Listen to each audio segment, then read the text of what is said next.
Assalamu alaikum wa rahmatullah. This is me, Muhammad Anwar, and this is MPM Academy. Here, inshallah, we talk about Islamic studies, Arabic, Quran, and Tajweed. Inshallah, today we will start talk about the very simple way for Quran Tafsir. And if you don't know what Tafsir is the explanation of Quran, what it means, not translation, as translation is word by word meaning. So what the word means, but Tafsir is a general concept. It's talking about what Allah meant by this verse or the situation that Allah sent this ayah in. So you will gonna inshallah to know about what Allah wants to tell us through this tafsir. Inshallah, we will try to make it as simple as we can. It will be suitable for all ages, inshallah. May Allah teach all of us and benefit us with this knowledge. And now let's get started. Okay, and the opening of our Quran, Surah Al-Fatiha, and Allah called it Al-Fatiha. Al-Fatiha is the opening in Arabic, and here the opening is as it's the opening of the holy book. It opens this Quran, and also they say that it's the opening due to opening our praying by, as we usually recite Al-Fatiha at the beginning of every prayer. So Surah Al-Fatiha has multiple names. The first one is Al-Fatiha, or the opening, and this one means it opens the entire Quran. It also opens your prayer. It's the key for it. Second thing is, or the second name is Ummul Kitab or Ummul Qur'an, and in Arabic means the mother of the Holy Quran or book, and this name was given to it by the Prophet Muhammad, may Allah peace be upon him. And this name reflects that Surah Al-Fatiha has the general or like a brief for all of our Quran guidelines and rules. So Surah Al-Fatiha is the mother of it. It contains all, or like a brief for the Quran and its aim. So it has all of its rules in Surah Al-Fatiha briefly. And the third name is the repeated seven, or as-sab' al-mathani, and this name is mentioned in Quran. This name means the repeated seven, and here it refers to seven is the 7 verses or 7 ayahs of this surah, and repeated means that we repeat them a lot, and at least you repeat it 17 times daily. If you just pray the 4 times, if you add more sunnah and so on, so it will be more and more. So you repeat it at least 17 times. They are the repeated 7 verses, as-sab' al-mathani. So here we have 3 names of it: Surah Al-Fatiha, or the opening, the repeated 7, as-sab' al-mathani, and Ummul Kitab, or the mother of the book, as it includes all of its rules briefly. That's good. This is the meaning. Now you have to know, is it a Meccan or Medinian surah? This means, was it sent to the Prophet Muhammad? Was it revealed in Mecca or Al-Medina? And Surah Al-Fatiha is a Meccan surah. It was revealed in Mecca, and this means it was the first few years of Islam, as the Prophet Muhammad spent 10 years in Mecca, and that was the first years. And you have to know that at the beginning, Allah was sending these surahs or ayahs talking about aqidah or faith, talking about what Muslims should believe in. Then in Medinian surahs, after that, Islam became stronger, and now we spread. So Allah did start talking about our fiqh or rules, how to apply that, and exactly is that halal or haram, and so on. So Surah Al-Fatiha is a Meccan surah, and it has 7 verses, as Allah said, the repeated 7.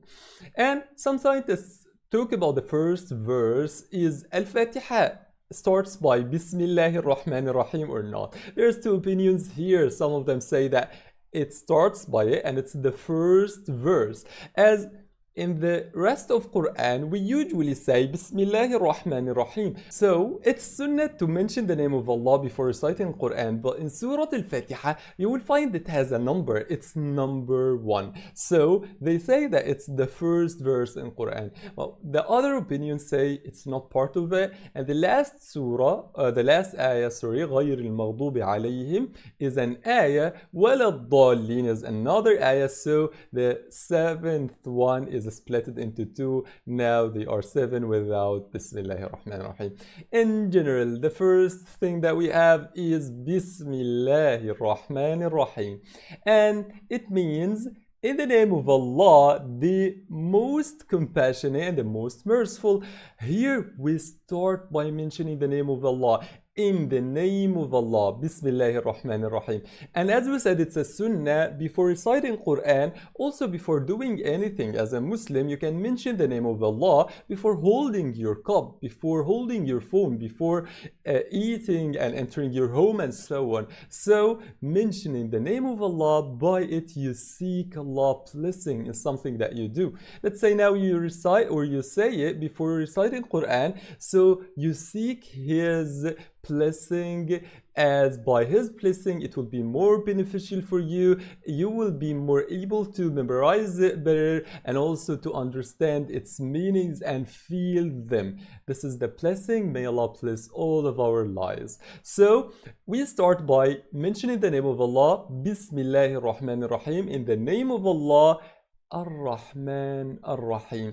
And Ar-Rahman Ar-Rahim are the most repeated names of Allah in Qur'an, and they came from the same word root, which is Rahima, and this means mercy. So we mentioned 2 of Allah names that they have the meaning of mercy. We can say the most compassionate, the most merciful.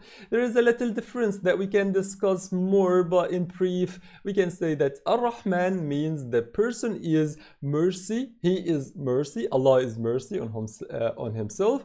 And Ar-Rahim, here it refers that this mercy is continuous. It's infinity, for infinity. So Allah is always and forever He will be merciful. So Bismillahir Rahmanir Rahim means in the name of Allah, the most merciful, the most compassionate.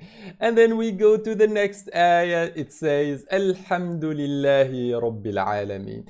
Alhamdulillah, it's also a supplication that we usually say, and this is, yes, all praise to Allah. You're thanking Allah for what you have. You're thanking Allah for what you already have. You're grateful to Allah. So you're saying all praises to the Lord. Rabbil Alameen means the Lord of the humankind. No, Alameen means all worlds. And if we talk about world, it's everything that down to Allah or below Allah or less than Allah. This means literally everything. So we say all praises to Allah, Alhamdulillah. Rabbil Alameen means the Lord of everything, of all worlds. So we started by mentioning the name of Allah, then thanking Allah for what we have and everything. Then you will find that we repeat His names again, Ar-Rahman Ar-Rahim, with the same meaning as we said before. Then you go to Maliki Yawmiddin. Maliki Yawmiddin means the owner or the master of the day of judgment. The day of judgment here, it may also refer to everything happens in the hereafter, starting by the grave to Jannah, inshallah. So we are talking about Allah's powers and Allah's qualities, and you will find out why.